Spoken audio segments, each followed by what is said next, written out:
Directly म्हणजे थेट शेतकऱ्याच्या अकाउंट मध्ये आपल्याला हे पैसे द्यायला हवे. त्याची वस्तू घेऊन आपण शेतकऱ्याला देऊ शकत नाही असा याचा सरळ अर्थ होता. याच्यानंतर पुन्हा काय होतं की धनंजय मुंडे तरीही सांगून तिथल्या डायरेक्टरना सांगतात आणि एक डेप्युटी सेक्रेटरी पत्र लिहून सांगतात की तसं करायला नको. पुन्हा आयुक्त त्यांना सांगतात की नाही, आपल्याला याच्यावर एक वेगळ्या प्रकारचा GR काढावा लागेल. डेप्युटी सेक्रेटरी पुन्हा त्यांना लिहितात की आज GR काढण्याची गरज नाही. मुख्यमंत्र्यांनी यांना परवानगी दिली. म्हणजे काय झालं बघा, सुरुवात होते 12 तारखेला. मुख्यमंत्री ज्यांच्याकडे खरं जे मी म्हटलं अथॉरिटीच नाहीये ते मुख्यमंत्री त्याला परवानगी देतात. आता त्यांना ह्या सगळ्या गोष्टी माहिती नसतील. रात्रीच्या रात्री धनंजय मुंडे गेले अजित पवारांकडे, त्याच्यावर अजित पवारांची सही, नंतर ते गेले मुख्यमंत्र्यांकडे, अजित पवारांनी ज्या सही केली असेल म्हणून मुख्यमंत्र्यांनी पण सही केली आणि ते देऊन टाकण्यात आले. तेव्हाचे मुख्यमंत्री शिंदे होते आणि त्याच्यानंतर ही स्कीम राबवण्यात आली. आता ती आहे काय हे समजून घेऊया आपण. 5 गोष्टी होत्या त्याच्यात. आहे nano urea, nano DAP, battery sprayer, metaldehyde आणि कापूस गोळा करण्यासाठीच्या बॅगा. आता भ्रष्टाचार आपण म्हणतो, पण हा किती पट झालाय याचा आता तुम्हाला याच्यावरनं दिसेल. जरा ते ऑनलाईन करूया आपण.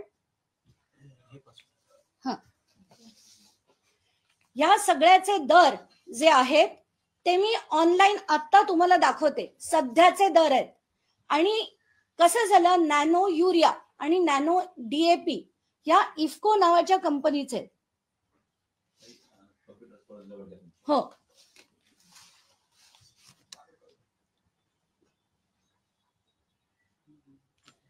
हा नॅनो युरियाचा आजचा भाव आहे.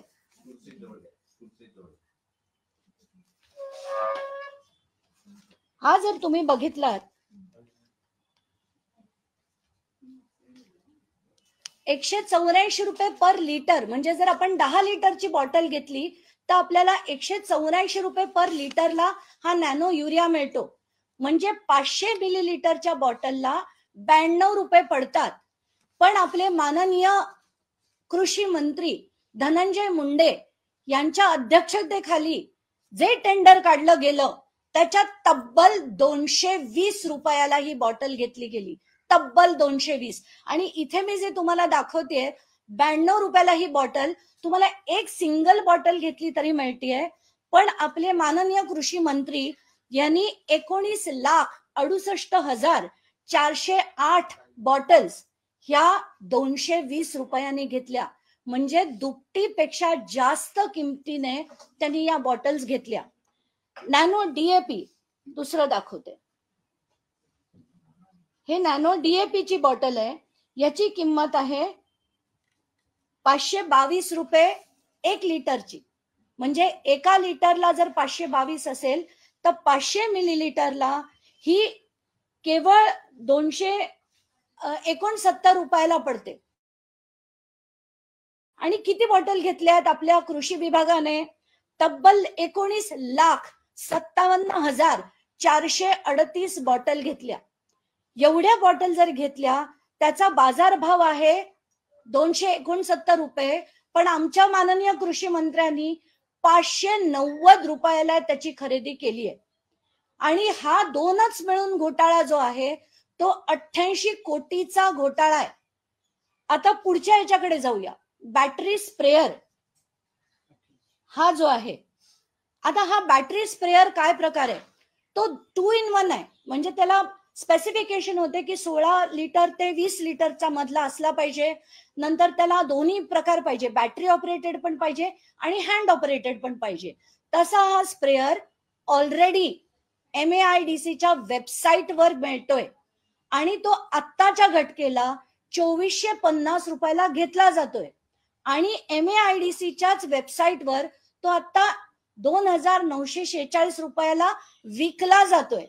आता ही त्याचा विकण्याचा रेट असताना आपले माननीय कृषी मंत्री त्याचं जे टेंडर फ्लोट करतात ते 3,426 रुपयाला आता विकत घेतायत. म्हणजे याला आपण भ्रष्टाचार म्हणायचा का काय म्हणायचं? 1,000च्या वर जर तुम्ही एक एक बॅटरी स्प्रेअर मध्ये तुम्ही कमवलेत, त्याचे किती घेतले? खरं तर हे 5 लाखापेक्षा जास्त त्याचे लाभार्थी होणार होते, पण बजेट फिक्स्ड होतं. बजेट फिक्स्ड आहे म्हणून त्याचे लाभार्थी कमी करून लाभार्थी एक वाढवला, बाकीचे सगळे कमी केले. तर असे करून जवळजवळ 2,36,427 बॅटरी स्प्रेअर हे घेतले गेले आणि त्याची किंमत जी ठरवली होती ती 3,425 रुपये होती. मेटाल्डेहाइड नावाचा एक म्हणजे गोगलगाई ज्या असतात त्यांचा प्रादुर्भाव झाल्याने कापूस मध्ये त्यांना खूप मोठ्या प्रमाणात, सोयाबीनला खूप मोठ्या प्रमाणात त्रास होत होता.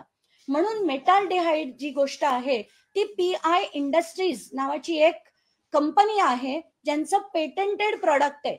ते पेटंटेड प्रोडक्ट खरं तर जेव्हा आपण बल्क मध्ये घेतो खूप स्वस्तात मिळतं, पण रिटेल, जसं मी परत म्हणते, रिटेल आत्ताच्या घटकेला आपण बघूया.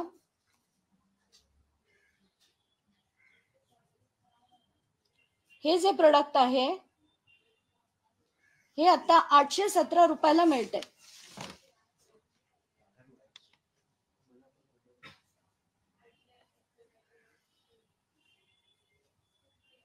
हे आपल्याला सगळ्यांना बघता येईल. 817 रुपयाला ते आता मिळतंय. पण माननीय कृषी मंत्री धनंजय मुंडे साहेबांनी 1275 रुपयाला हे विकत घेतलं. आणि किती घेतलं?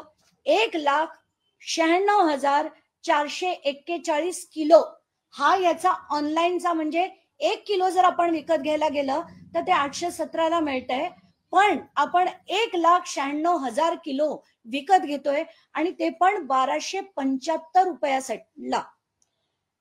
5वा भाग, कॉटन स्टोरेज बॅग्स या तब्बल 6,18,000 घेतल्या गेल्या.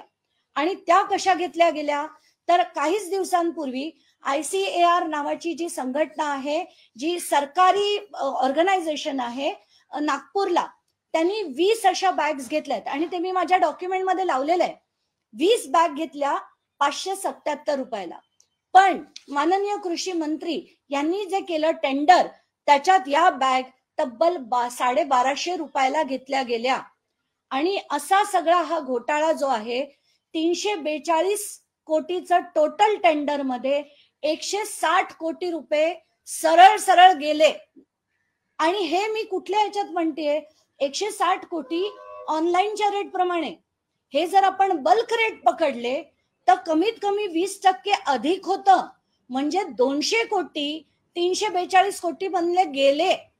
इतके महान कृषी मंत्री जे एकच वर्ष त्या पदावर होते, जुलै 23 ते नोव्हेंबर 24, एका वर्षात या व्यक्तीने जर इतका अफाट पैसा, तो पण शेतकऱ्याचा खाल्ला असेल, तर अशा लोकांना त्या पदावर राहण्याची, मंत्री बनण्याची आणि मंत्रीपद आज त्यांचं ठेवण्याची खरंच गरज आहे का?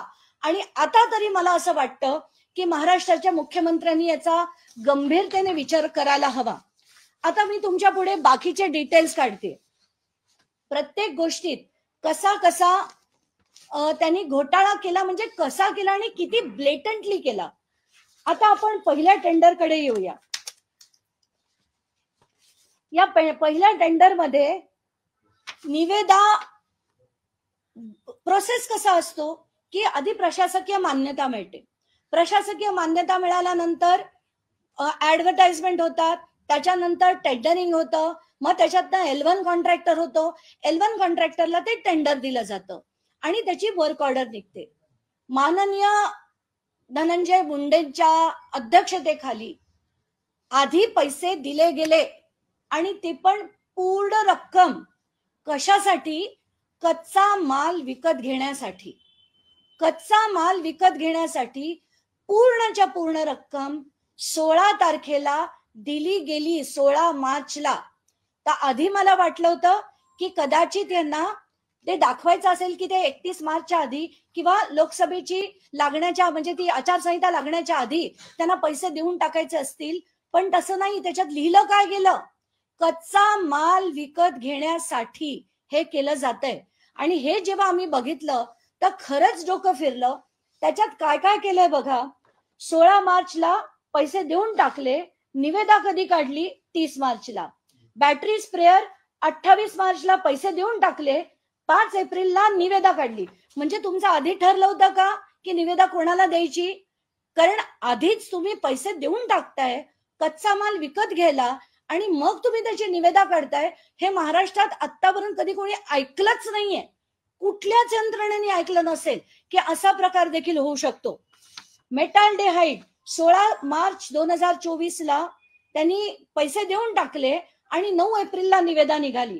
कापूस साठवणुकीच्या बॅगमध्ये 16 मार्चला पैसे देऊन टाकले आणि 23 एप्रिलला त्याची निविदा निघाली.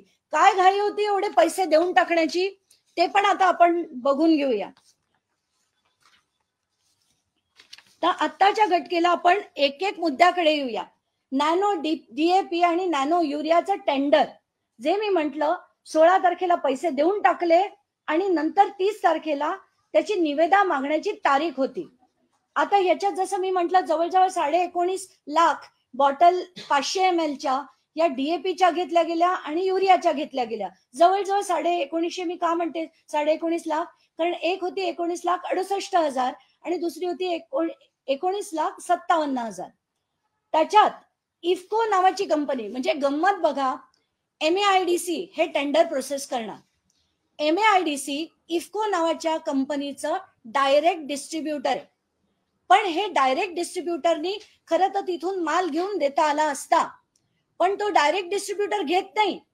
टेंडर मध्ये करेक्शन करून आपण हे एका डीलर कडनं घ्यावं असं ठरतं आणि त्या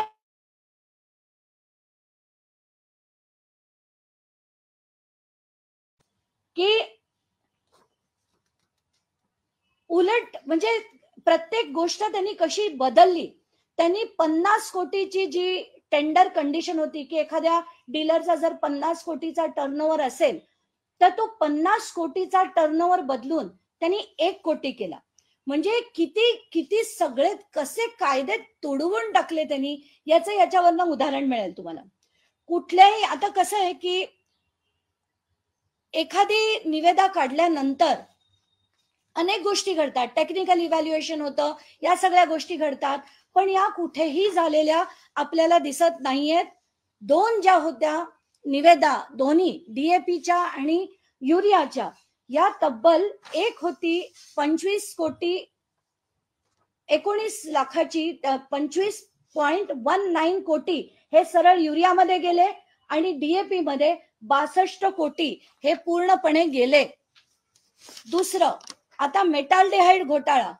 मेटाल्डेहाइड एकच कंपनी बनवते. सरकारला वाटलं पेटंटेड प्रोडक्ट आहे, थेट खरेदी करू शकतात, पण इथे सुद्धा थेट खरेदी होत नाही. 4 लोकांनी त्याच्यात बीड मध्ये भाग घेतला. कोण होती 4 माणसं? महाराष्ट्रातली एकही नाही. MAIDC काय आहे? MAIDC म्हणजे महाराष्ट्र ऍग्रो डेव्हलपमेंट कॉर्पोरेशन, आणि म्हणजे महाराष्ट्राच्या कंपन्या, महाराष्ट्राचे शेतकरी यांनी हे डेव्हलप करण्यासाठी MAIDC आहे. पण हे काय करतात, जी निविदा काढतात ती कशी काढली बघा. याच्यात जे 4 जण ज्यांनी बीड केलं ते सगळेचे, त्यांच्यापैकी एकाची बाब नाकारण्यात आली आणि 3 पात्र होते. त्या पात्रतेसाठी आवश्यक असलेला 10 कोटीचा जो मिनिमम टर्नओव्हर आहे तो देखील पूर्ण करण्यात आला नाही. आणि एकाचा 6 कोटीचा होता, एकाचा 1,85,00,000 होता. अशा दोघांकडे हे देण्यात आलं आणि ते पण तब्बल 450 रुपये वर ही निविदा देण्यात आली. आता गंमत, सगळ्यात मोठी गंमत म्हणजे बॅटरी स्प्रेअर घोटाळा. याच्यात खरं कसं असतं की आता मला टेंडर भरायचंय. महा टेंडर नावाचं पोर्टल आहे. महा टेंडर पोर्टल मधनं MAIDC मध्ये मी येणार. त्याच्यातनं 8 वेगवेगळे म्हणजे त्याच्यात ऍग्री इक्विपमेंट आहे, ऍडमिनिस्ट्रेशन आहे, नोगा नावाची एक गोष्ट आहे, ती मी तुम्हाला मुद्दाम वाचून दाखवते. प्रशासन विभाग, कृषी अभियांत्रिकी विभाग, पशुखाद्य विभाग, नागरी विभाग, खत विभाग, कीटकनाशक विभाग, वित्त आणि लेखा विभाग आणि एक नोगा विभाग म्हणून आहे. तर बॅटरी स्प्रेअर म्हणजे कीटकनाशक आणि हे सगळे मारण्यासाठीचा जो स्प्रेअर आहे तो खरं कुठल्या कॅटेगरीमध्ये यायला हवा, तो इक्विपमेंट मध्ये यायला हवा किंवा त्यांना ज्याच्यात घालायचं त्याच्यात घालावा. तो घातलाय कशात? नोगा. आता नोगा म्हणजे काय? Nagpur orange growers association. म्हणजे यांच्याकडनं काय खरेदी करतं सरकार? तर जॅम म्हणा, कॅचअप म्हणा, या गोष्टी खरेदी करतं. याच्यात एक अतिशय म्हणजे तुम्हाला धक्का बसेल हे ऐकून, त्याचं शीर्षक काय होतं या टेंडरचं? तर त्यांनी शीर्षक केलं की एकच मिनिट द्या. हा कारखाना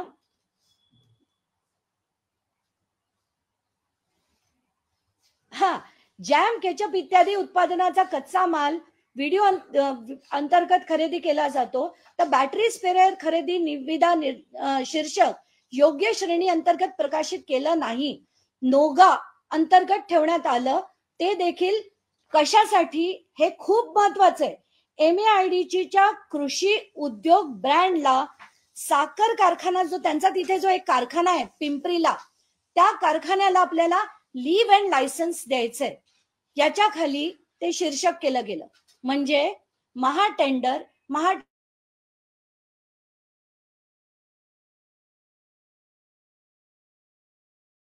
तत्वावर आहे याच्या खाली दिला गेला आणि त्याच्यात काही अमुक अमुक गोष्टी लिहून टाकल्या.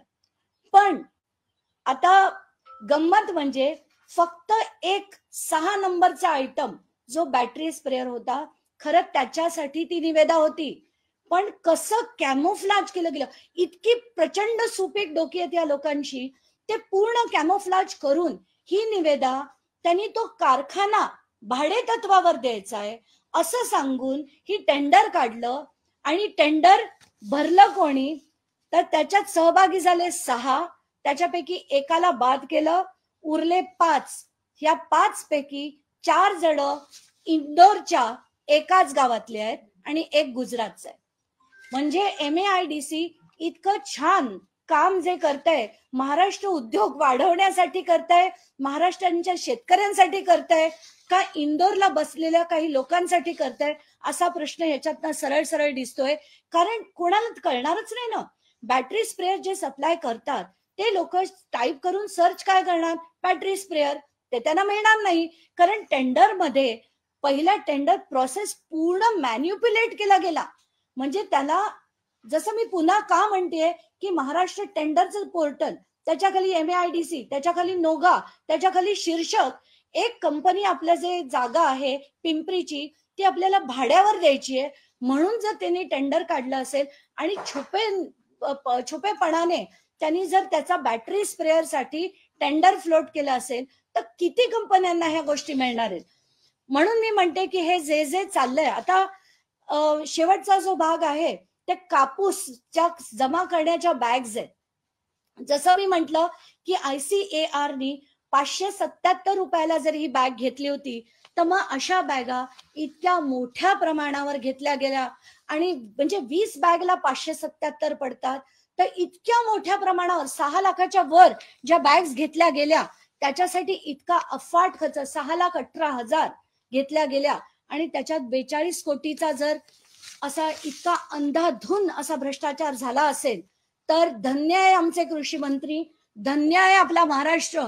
कारण आताच्या घटकेला सगळेच्या सगळे, जसं मला म्हणायचंय, अगदी जेवढे जेवढे याच्यातले MAIDCचे अधिकारी आहेत, जेवढे जेवढे डेप्युटी सेक्रेटरी आहेत, कृषी विभागाचे जे अधिकारी आहेत, त्या सगळ्यांना लाईनीवर घ्यायची गरज आहे. आणि हे सगळा हा जो भ्रष्टाचार झालाय हा मी पहिल्या टेंडर मधला म्हटला.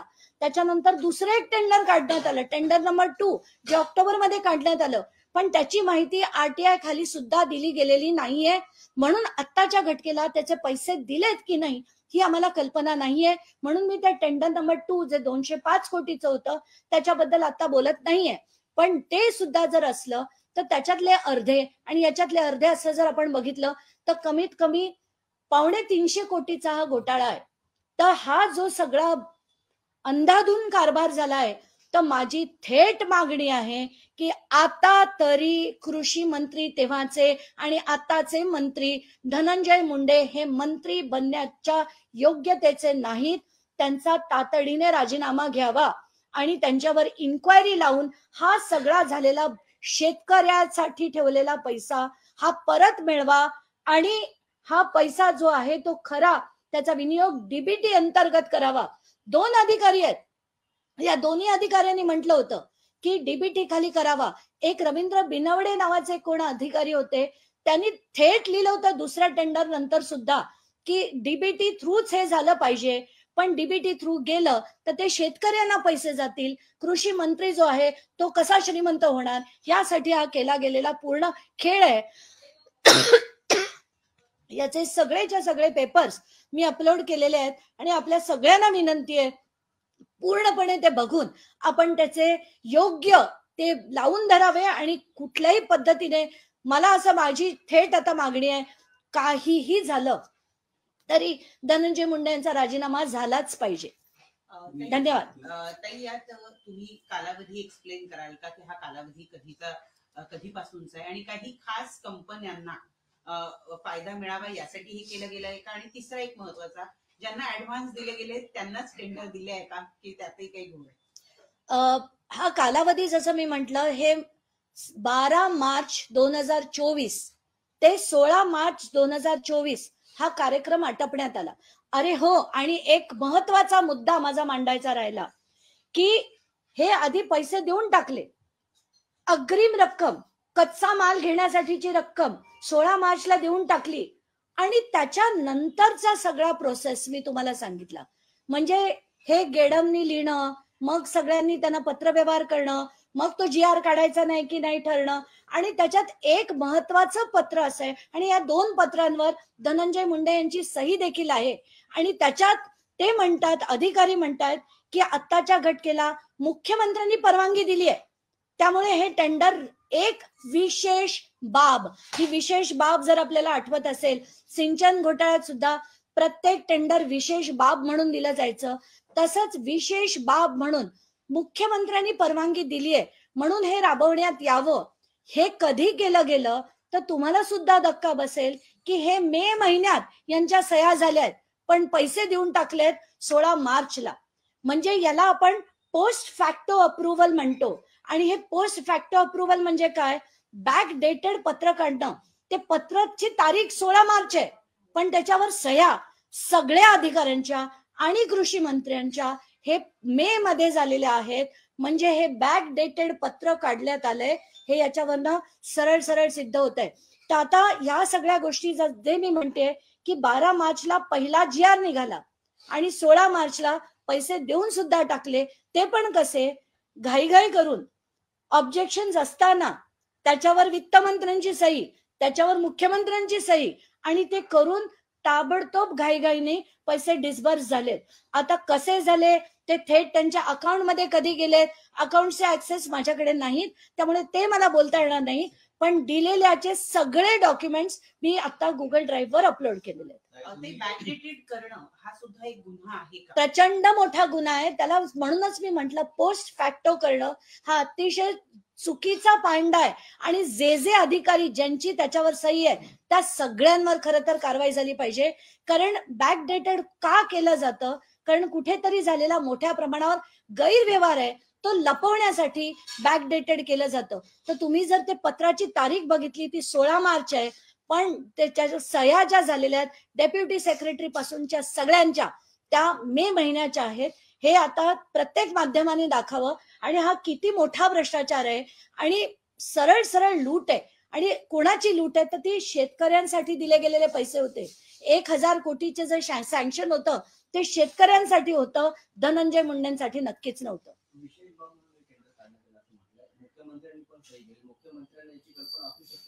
मला असं वाटतं की त्यांना कदाचित त्यांची कल्पना नसेल, कारण त्यांना हे जे GR काढला गेला होता तो खूप आधीचा GR होता 2017 मध्ये, की डीबीटीच्या बाहेर काढणं ते GR काही एवढं रेग्युलरली कोणी बघत नाही. आणि जवळजवळ 8 वर्षांनी तर नक्कीच नाही. त्यामुळे मला असं वाटतं की त्यांना कदाचित माहित नसेल की त्यांच्याकडे ते अधिकारच नाहीयेत याच्या बाहेर काढण्याचे, डीबीटीच्या बाहेर काढण्याचे. म्हणून त्यांनी ती सही केली असावी. त्याच्यावर वित्तमंत्र्यांची पण सही आहे, म्हणजे अजित पवारांची देखील सही आहे. एका रात्रीत अशी काय घाई होती की ते एका रात्रीत करण्यात यावं? कारण त्यांना निवडणुकीसाठी पैसा हवा होता, कशासाठी पैसा हवा होता, या सगळ्या गोष्टींचा उलगडा आता धनंजय मुंडेंनी करावा. ताई, ह्यात सगळ्यात महत्वाचं म्हणजे की ज्या वेळेस पैशाची देवाणघेवाण होते त्यावेळेस वित्त विभाग आणि अर्थमंत्री त्यावर लक्ष ठेवून असतात. उपमुख्यमंत्री आणि अर्थमंत्री हे त्यांच्याच पक्षाचे होते. तुम्हाला असं वाटतं का त्यांची सुद्धा ह्यात काही मिलीभगत असू शकते म्हणून? नाही, कदाचित मुख्यमंत्री हे वेगळ्या पक्षाचे होते, त्यांची उपमुख्यमंत्री अजित हा उपमुख्यमंत्री जे वित्तमंत्री पण आहेत हा. ते त्यांच्याच पक्षातले होते. तर आता याच्यात त्यांचा सहभाग आहे की नाही हे ते सांगू शकतात आणि धनंजय मुंडे सांगू शकतात. पण ह्या सगळ्या गोष्टी झाल्यात, तातडीने केल्या गेल्यात, ह्या सगळ्या गोष्टी समोर आलेल्या आहेत.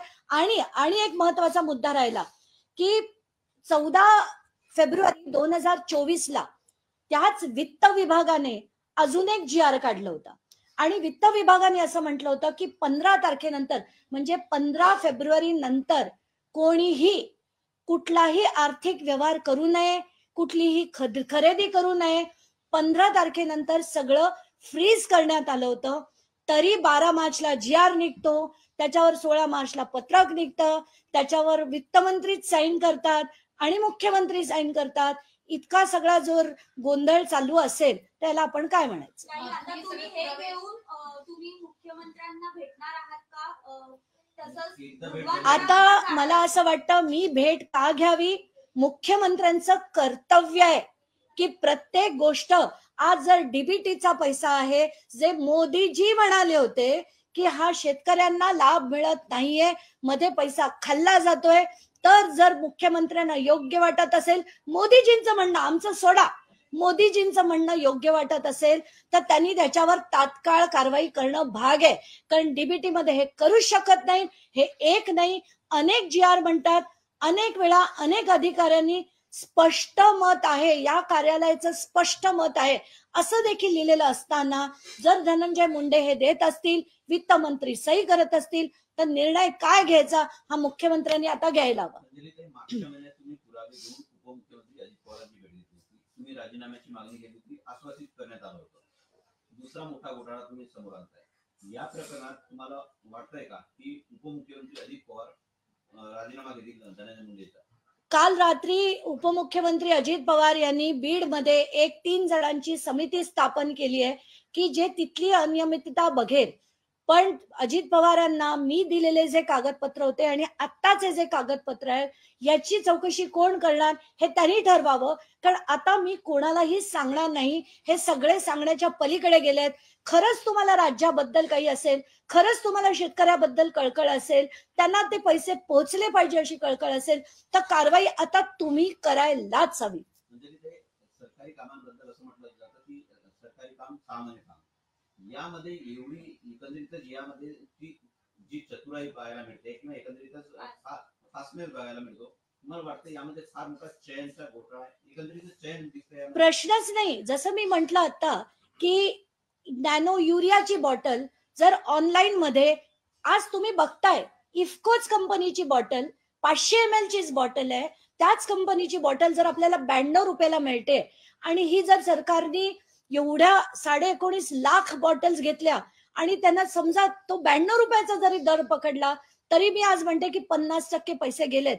पण जर त्यांनी बल्क रेट पकडला तर हा म्हणजे 70% जवळजवळ पैसे शेतकऱ्यांचे यांनी खाल्लेत हे स्पष्टपणे दिसतंय, स्पष्टपणे. आणि आता तरी भगवानगडांनी पाठिंबा काढून घ्यावा अशी नम्र विनंती. आता तरी याच्यावर त्यांचा राजीनाम्याची मागणी करावी अशी भगवानगडाला सुद्धा या निमित्ताने नम्र विनंती आहे माझी. धन्यवाद. काय नाही, 2 मिनिटं द्या, मला पाणी पिऊ दे. येस. पाणी दे. ए पाणी दे ना एक ग्लास. नाही नाही ठीक आहे मस्त.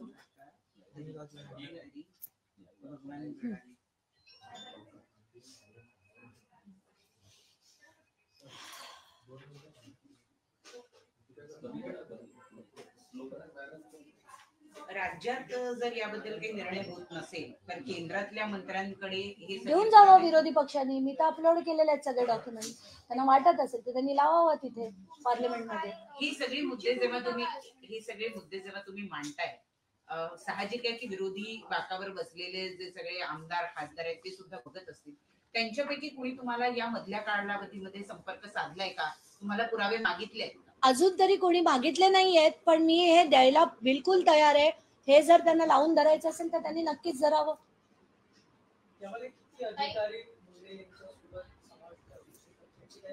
यादी नाहीये, पण MAIDC चे सगळे अधिकारी बऱ्यापैकी काम करतात. त्याच्यात एक गंमत म्हणजे एक डेप्युटी सेक्रेटरी आहे, त्यांचं पण आडनाव कराडच आहे. तुम्ही भगवानगडावरती हे सगळे पुरावे घेऊन जाणार आहात का? आधीचे ऑफिस ऑफ प्रॉफिटचे आणि आता तुम्ही जो घोटाळा काढलेला आहे भगवानगडावर नामदेव शास्त्री यांची तुम्ही भेट घेणार आहात? मी कालपासून तेच म्हणते की आज त्यांच्या भगवानगडावर फोन देखील करणार आहे की मला हे सगळे पुरावे दाखवायचेत आणि अतिशय आदरपूर्वक दाखवायचेत. आणि माझ्या 2 मागण्या आहेत. पहिलं म्हणजे भगवानगडानी त्यांना दिलेला पाठिंबा परत घ्यावा अशी नम्र विनंती. आणि दुसरं म्हणजे हे जे कागदपत्र आहेत ज्याच्यात अगदी अगदी अगदी स्पष्ट दिसतंय, याच्यात कोणी म्हणूच शकत नाही की कायद्याची जी चौकट आहे त्याच्यात भर ठेवून हे कारवाई सगळं झालेलं आहे, टेंडरिंग झालेलं आहे असं कोणी म्हणूच शकत नाही. हे ओपन अँड शट भ्रष्टाचार आहे. आणि हा जर झाला असेल, हे पुरावे मी भगवानगडावर घेऊन जाईन आणि राजीनाम्याची मागणी त्यांनी करावी अशी विनंती त्यांना करेन. आत्ताच्या घटकेला ऑनलाईन रेट प्रमाणे आपण घेतलेत, म्हणजे रिटेलच्या रेट प्रमाणे घेतलेत तर 342 कोटीचा टोटल टेंडर आहे. त्यात 161.68 इतका घोटाळा सरळ सरळ झालेला आहे.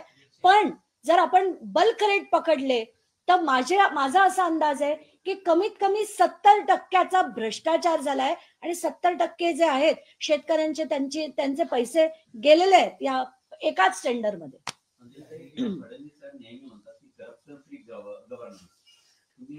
म्हणणं खूप सोपं असतं, ते करणं खूप कठीण असतं. त्यांच्या नाकात खाली हे सगळं होत आहे, त्यांना त्याची कल्पना नाहीये याला मी मानत नाही.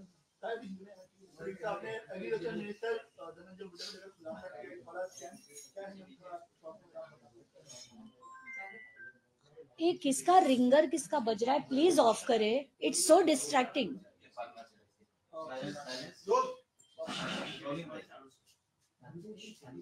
धनंजय मुंडे ये कृषि मंत्री थे महाराष्ट्र के और वो नवंबर 24 तक, माने जुलाई 23 से लेकर नवंबर 24 तक वो कृषि मंत्री थे. इस दौरान उन्होंने सारे के सारे जो हम कहते हैं रूल्स रेगुलेशंस सबको ठुकराकर उन्हीं के लोगों के थ्रू एक बहुत बड़ा भ्रष्टाचार किया है. और ये कैसे किया है इसके सारे डिटेल्स हमने दिए थे कि कृषि विभाग को सारे पैसे जो है एक डीबीटी स्कीम के तहत देने जरूरी है, ऐसा शासन निर्णय हुआ था. 2016 में डीबीटी थ्रू पैसे देने चाहिए ऐसे डायरेक्टिव्स निकले थे केंद्र सरकार से.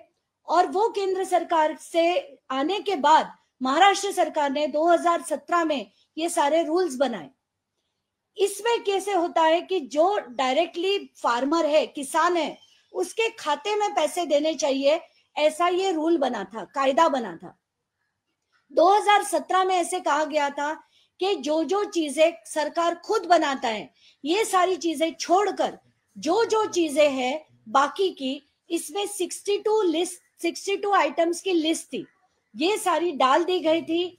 और ये भी कहा गया था कि इसमें जो राज्य के मुख्यमंत्री है वो उसमें ऐड कर सकते हैं, पर ये 62 आइटम की लिस्ट में से कोई भी मुख्यमंत्री डिलीट नहीं कर सकता. डीबीटी के बाहर लाने की जो लिस्ट है उसमें से बाहर नहीं ला सकता.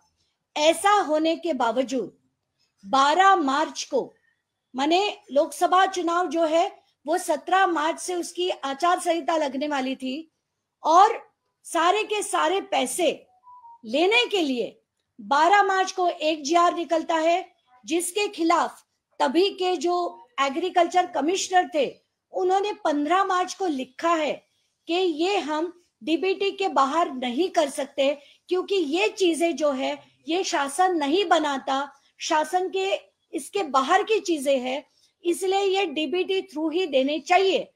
इसकी सारी जो डिटेल्स है ये मंत्री को हम बता चुके हैं, ऐसा भी इस पत्र में लिखा है 15 मार्च के पत्र में।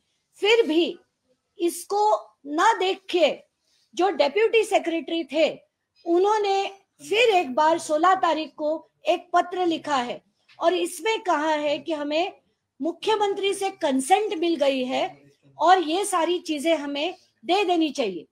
तो अब चीजें क्या देखनी आपको जरूरी है कि इसके टेंडर निकले बाद में पैसे पहले दे दिए गए। ऐसा आज तक कभी भी नहीं हुआ कि पैसे रॉ मटेरियल खरीदी करने हैं इसलिए पहले दे दिए गए और उसके बाद टेंडर प्रोसेस शुरू किया गया।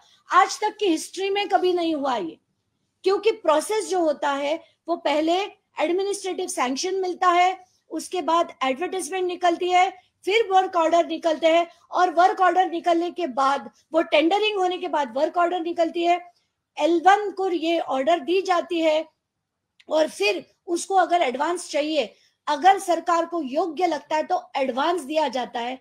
यहाँ पूरा का पूरा पैसा माने प्रोडक्ट आएंगे कि नहीं ये भी नहीं पता, पर पूरा पैसा पहले ही दे दिया और वो 16 तारीख को दिया क्योंकि 17 तारीख से आचार संहिता लग रही थी। अब वो लिया किस लिए है कि वो आचार संहिता के पहले करना है इसलिए लिया, पर उसमें जो रीजन दिया गया है वो रॉ मटेरियल के परचेज के लिए दिया जाए, ऐसे उस लेटर में लिखा है। तो मुझे ऐसे लगता है ये जो पूरा स्कैम है, जैसे हम स्कैम क्या है वो देखते हैं। इसमें 5 चीजें ली गई। पहले है यूरिया, नैनो डीएपी, ये दोनों चीजें इफ्को नाम की एक कंपनी बनाती है और ये इफ्को नाम की कंपनी जो है उसके डायरेक्ट डिस्ट्रीब्यूटर MAIDC है। अगर ये डायरेक्ट डिस्ट्रीब्यूटर है तो वहां से लेकर ये आराम से दे सकते थे, पर ऐसा नहीं किया गया। टेंडर कंडीशंस को चेंज करके वो उन्होंने एक डीलर थ्रू MAIDC ने खरीद किया। और जो चीज जैसे आज मैंने ऑनलाइन बताया है कि नैनो यूरिया की अगर आप एक बॉटल लेने जाओ 500 ml की तो वो 92 रुपीस की मिलती है और ये बॉटल सरकार ने 19.5 लाख बॉटल्स 220 रुपए में लिए। दूसरी नैनो DAP, ये जो बॉटल है 500 ml की, ये मिलती है 269 रुपीस में और ये 269 रुपीस की बॉटल हमारे सरकार ने 19.5 लाख बॉटल्स जो ली है वो पूरे 590 रुपए की ली है। इतना शॉकिंग, इससे ज्यादा शॉकिंग क्या हो सकता है। तीसरी बात, मेटाल्डेहाइड नाम की एक चीज है जिसके 2.5 के से पैलेट्स आते हैं और ये किस लिए यूज होता है कि खेती में जैसे कॉटन हो, सोयाबीन हो, ऑयल सीड्स हो, इसमें वो जो स्नेल्स होते हैं तो वो स्नेल को किल करने के लिए ये मेटाल्डेहाइड का यूज होता है।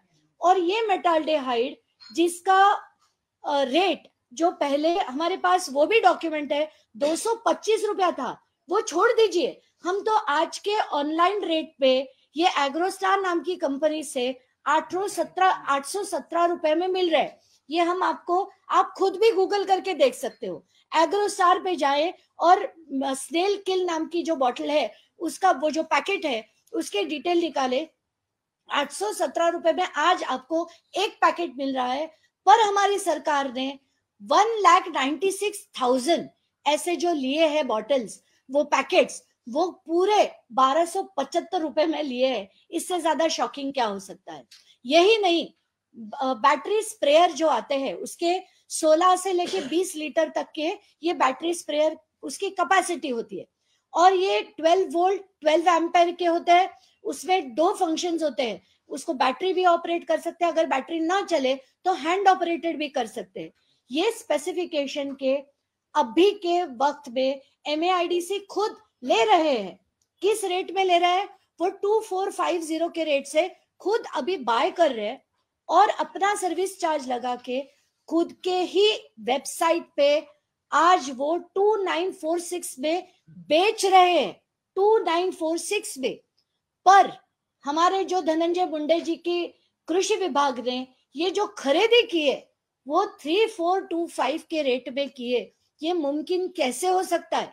जो MAIDC खुद सेम प्रोडक्ट को अपने वेबसाइट पे 2900 रुपए में बेच रहा है, वो खरीदी जो है वो 3400 में कैसे कर सकता है? तो ये जो है बहुत बहुत गंभीर भ्रष्टाचार है। इसके बाद अगर हम देखेंगे जो कॉटन ग्रोअर्स है, तो ऐसे बताया गया कि उनको बहुत प्रॉब्लम है, वो कॉटन स्टोरेज की प्रॉब्लम है, इसीलिए एक स्पेशली ट्रीटेड बैग उनको देनी चाहिए। तो ऐसी 20 बैग ICAR जो एक Indian council of agricultural research Nagpur की है, उन्होंने ये ली थी बैग्स, और 20 बैग ली थी। उसका हमने बिल तक उसमें लगाया है, मेरे डिटेल्स में लगाया है। 577 रुपए की ये बैग्स ली गई थी, और ये बैग्स अगर 1200 के ऊपर धनंजय मुंडे साहब लेते हैं तो इनको क्या कहना चाहिए? ये भ्रष्टाचार नहीं है, this is daylight robbery, this is absolute daylight robbery. और ये टोटल स्कैम 342 करोड़ का जो टोटल टेंडर था, उसमें से ऑनलाइन रेट के हिसाब से हम कह रहे हैं कि ये स्कैम 50% का था। पर अगर हम बल्क रेट, क्योंकि टेंडर के जो परचेसिंग था बहुत बड़ा परचेसिंग था, इतना बड़ा परचेसिंग अगर कोई करता है तो कंपनी उसमें 10-20% का डिस्काउंट जरूर देती। तो अगर ये डिस्काउंट हम पकड़े तो इसका ये जो स्कैम था, माने किसानों के दिए हुए पैसे जो मोदी सरकार ने कहा था कि ये डायरेक्ट DBT थ्रू देने चाहिए, उसमें 70% का भ्रष्टाचार हुआ है। और वो भी सारे कायदे, जो सारे के सारे कायदे जो हम कहते हैं, वो पूरी तरह से बाजू में रख के और ये किया गया है। और बार बार अधिकारी बोल रहे थे कृषि मंत्री को कि ये हम नहीं कर सकते, ये DBT थ्रू जाना चाहिए, फिर भी अनदेखा करके ये टेंडर किया गया। 4 दिन में सैंक्शन लेकर, एक ही दिन में पत्रक निकाल के उस पे फाइनेंस मिनिस्टर की साइन, उस पे चीफ मिनिस्टर की साइन, और चीफ मिनिस्टर और फाइनेंस मिनिस्टर को इसके बाहर निकालने की कोई अथॉरिटी नहीं है। ऐसा GR होते हुए भी ये किया गया। This is absolute open and shut case of corruption. और धनंजय मुंडे किसी भी मंत्री होने के काबिल नहीं है। उनको तुरंत के तुरंत इनका राजीनामा जो है, इस्तीफा जो है, वो ले लेना चाहिए। कितनी करोड़ का स्कैम आप बताएंगे टोटल, अगर अमाउंट आप बताएं? ये जो टोटल स्कैम है वो 161 करोड़ का स्कैम है। और जो अभी आप देखने जाएंगे तो कम से कम 50% ये ऑनलाइन रेट से है। अगर हम बल्क रेट कहेंगे, जो मैं बार बार कह रही हूँ, क्योंकि ये सारे परचेसेस जो है बल्क परचेस थे, तो ये बल्क परचेस से अगर हम देखने जाएं तो 70% साइफंड ऑफ कंप्लीटली। और ये जितने अधिकारी है, जितने मंत्री है, उन पे सब पे कार्रवाई करके ये मंत्री से पैसे रिकवर होने चाहिए, सरकार के वापस पास आकर फिर ये किसानों को देने चाहिए। ऐसे मेरी मांगणी है, जिसे हम कहते हैं मेरी डिमांड है, और ये तुरंत हो जाना चाहिए। एक शेवटचा आता आपल्याला सुरू असताना मनोज जरांगे पाटील यांची सुद्धा आता प्रेस कॉन्फरन्स सुरू झाली होती, आणि त्यांनी असं म्हटलेलं आहे की मी आता धनंजयला सोडणार नाहीये, आता मी त्याच्या मागे लागणार आहे। तर किमान एक जण तरी तुमच्या साथीला धावून आलेला आपल्याला बघायला मिळतं। नाही, आताच्या घटकेला मनोज जरांगे यांनी प्रेस कॉन्फरन्स घेऊन जर म्हटलं असेल तर त्यांचे आभार।